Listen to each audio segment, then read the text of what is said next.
Selamat pagi, Assalamualaikum warahmatullahi wabarakatuh. Pada pagi hari ini kita akan menyajikan presentasi dengan materi asuhan keperawatan paliatif pada pasien kanker yang disusun oleh kelompok 1 yang terdiri dari saya sendiri, Retno Puspitasari, Helena Herlina, Devri Senda Putra, dan Bantu Rapel Rizky. Adapun materi ini untuk memenuhi tugas dari materi perawatan paliatif dengan dosen pengampu Dr. Rizwahyuni Widawati. Untuk penyajian materi yang akan disampaikan oleh Rapel Rizky, kami persilahkan. Baik, terima kasih. Assalamualaikum warahmatullahi wabarakatuh. Selamat pagi. Itulah, kita mulai ya. Asuhan keperawatan paliatif pada pasien kanker CA kolon. Pengertian, kanker kolon atau usus besar adalah tumbuhnya sel kanker yang ganas di dalam permukaan usus besar atau rektum. Kanker kolon adalah pertumbuhan sel yang bersifat ganas yang tumbuh pada kolon dan menginvasi jaringan sekitarnya. Etiologi, penyebab daripada kanker kolon tidak diketahui. Faktor resiko telah teridentifikasi untuk kanker kolon, yaitu usia lebih dari 40 tahun, darah dalam feses, riwayat polip rektal atau polip kolon, adanya polip adematosa atau adema pilus, riwayat keluarga dengan kanker kolon atau poliposis dalam keluarga, riwayat penyakit usus inflasi kronis, dan diet tinggi lemak, protein, daging, dan rendah serat. Manifestasi klinis. Yang pertama, kanker kolon kanan. Terdiri dari isi kolon berupa cairan, obstruksi, melena, nyeri dangkal abdomen, anemia, mukus jarang terlihat, dan pada orang yang kurus, tumor kolon kanan mungkin dapat teraba, tetapi jarang pada stadium awal. Penderita mungkin mengalami perasaan tidak enak pada abdomen. Epigastrium. Yang kedua, kanker kolon kiri dan rektum. Yang pertama cenderung menyebabkan perubahan defekasi, diare kembung, nyeri kejang, sering timbul gangguan obstruksi, mukus ataupun darah segar sering terlihat pada feses, anemia, keinginan defekasi atau sering berkemih.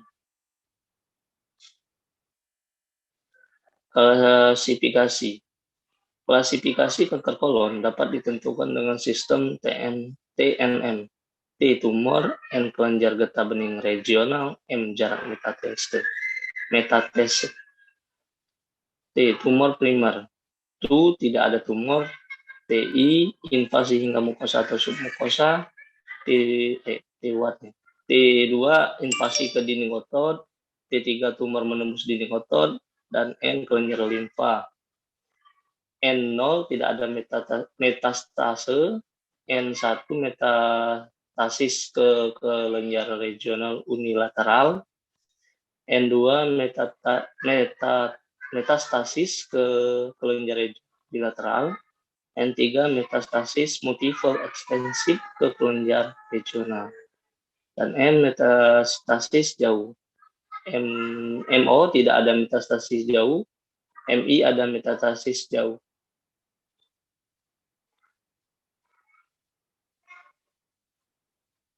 Komplikasi pada pasien kanker kolon yaitu pertumbuhan tumor dapat menyebabkan obstruksi usus parsial atau lengkap, metastase ke organ sekitar melalui hematogen, limfogen, dan penyebaran langsung.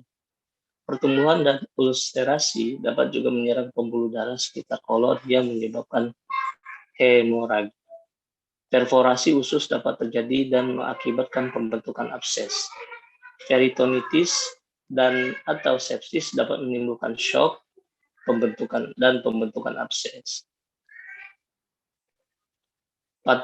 Patofisiologi. Penyebab jelas kanker usus besar belum diketahui secara pasti, namun makanan, kolesterol dan lemak hewan tinggi, kadar serat yang rendah merupakan faktor yang penting dalam kejadian kanker tersebut.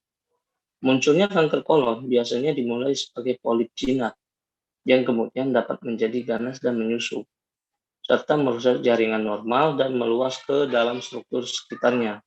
Kanker kolon dapat berupa massa poliploid besar, tumbuh ke dalam lumen, dan dengan cepat meluas ke sekitar usus sehingga struktura anular mirip cincin.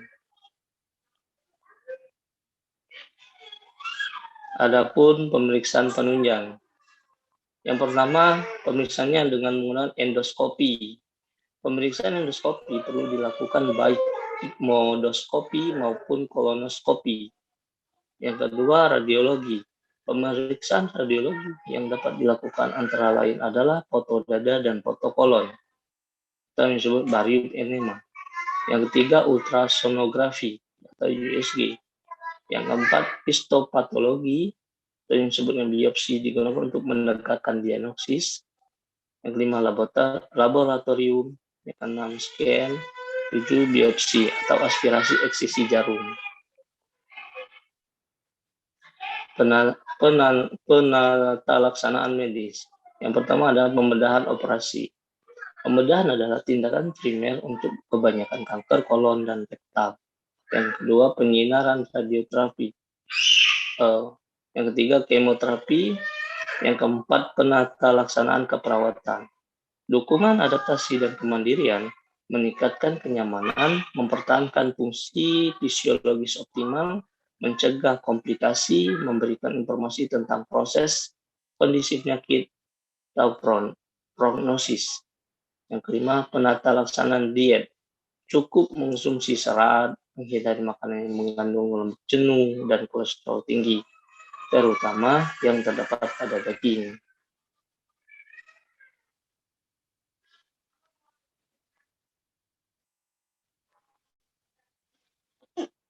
Pertama, konsep asuhan keperawatan. Yang pertama ada pengkajian.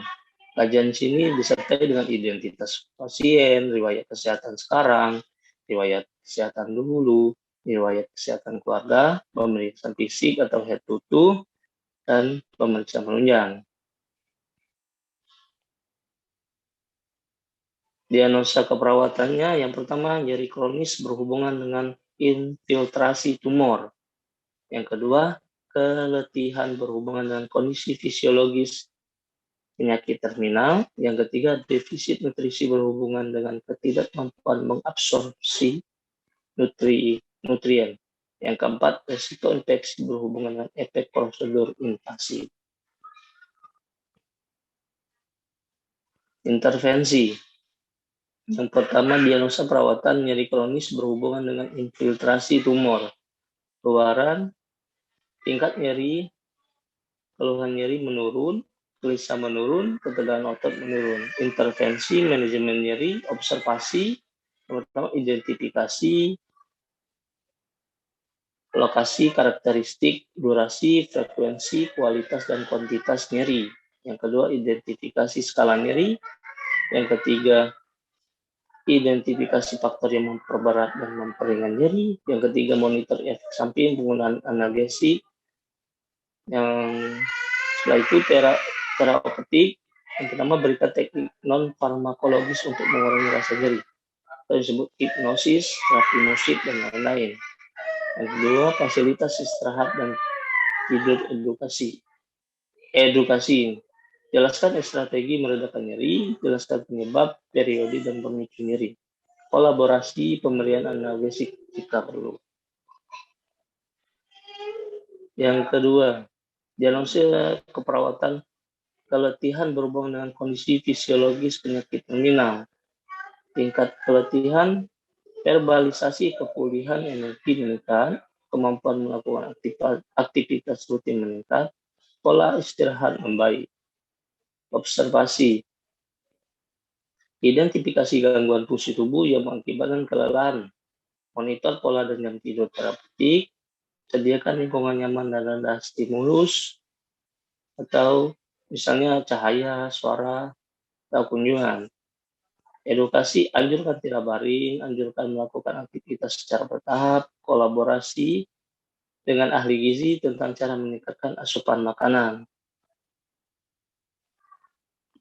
Yang ketiga, diagnosa Defisit nutrisi berhubungan dengan ketidakmampuan mengabsorpsi nutrien.